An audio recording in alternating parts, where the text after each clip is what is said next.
High students, চলে আসলাম এই short প্রশ্ন সিরিজের চতুর্থ অধ্যায়, যেটি হলো সংবিধান সমূহের উপলব্ধিকরণ, সংজ্ঞা ও প্রকারভেদ। তো চলো দ্রুত এর প্রশ্নগুলি আলোচনা করা যাক। রাষ্ট্র কেমন ধরনের সংগঠন? রাজনৈতিক।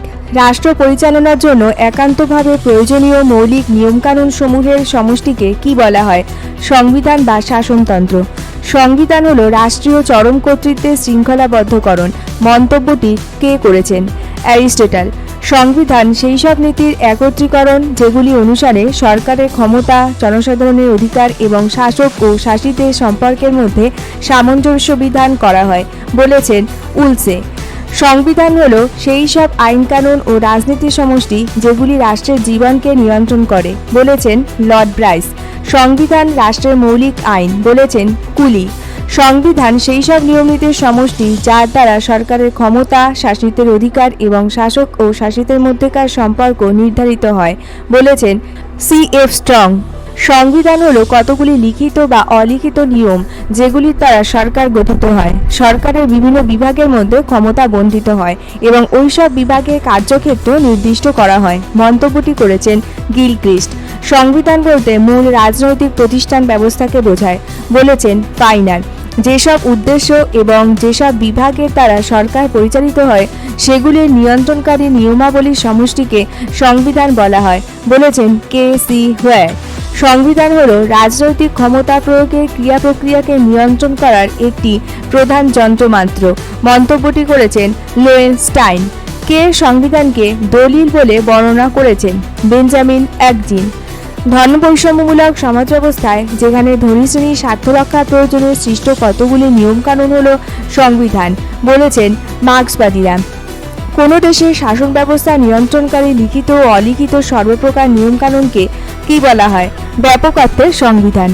সেই সব লিখিত মৌলিক আইন কানুন যেগুলির দ্বারা সরকারের গঠন, সরকারের বিভিন্ন বিভাগের সংগঠন, ক্ষমতা ও সম্পর্ক নির্ণয়, রাষ্ট্রের সঙ্গে নাগরিকদের সম্পর্ক প্রভৃতি নিয়ন্ত্রিত হয়, তাকে কি বোঝায়? সংকীর্ণ অর্থে সংবিধান। সংবিধানকে কত ভাগে ভাগ করা যায়? 2, লিখিত ও অলিখিত এবং সুপরিবর্তনীয় ও দুষ্পরিবর্তনীয় সংবিধান। কোনো দেশের শাসন ব্যবস্থা সম্পর্কিত মৌলিক নীতিগুলির অধিকাংশ বা সবগুলি একটি বা কয়েকটি দলিলে লিপিবদ্ধ করাকে কি বলা হয়? লিখিত সংবিধান।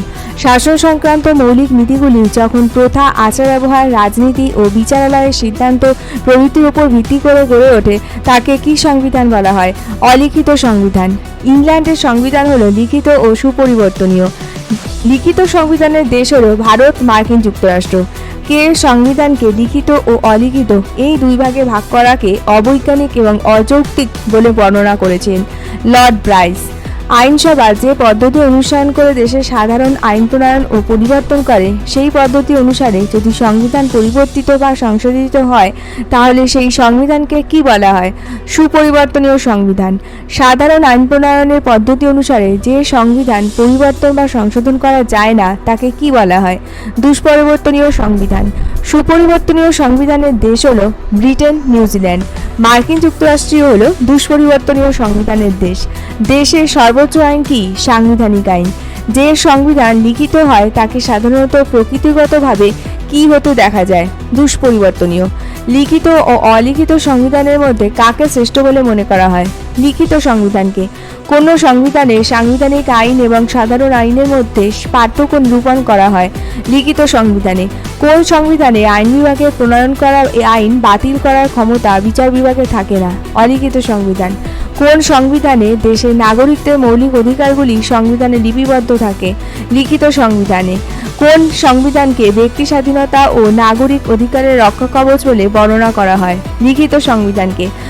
কার মতে লিখিত ও অলিখিত সংবিধানের মধ্যে পার্থক্য মাত্রাগত, মূলগত নয়? গেটেল। 2015 সালের মার্চ পর্যন্ত সংবিধান মোট কতবার সংশোধিত হয়েছিল? 98 বার। 2025 সালের মার্চ পর্যন্ত সংবিধান সংশোধিত হওয়ার পর তফসিলের সংখ্যা বৃদ্ধি পেয়ে কততে দাঁড়িয়েছিল? 12তে। কোন সংবিধানের বিধিবদ্ধ আইনগুলিকে কেবল প্রাধান্য দেওয়া হয়? লিখিত সংবিধানে।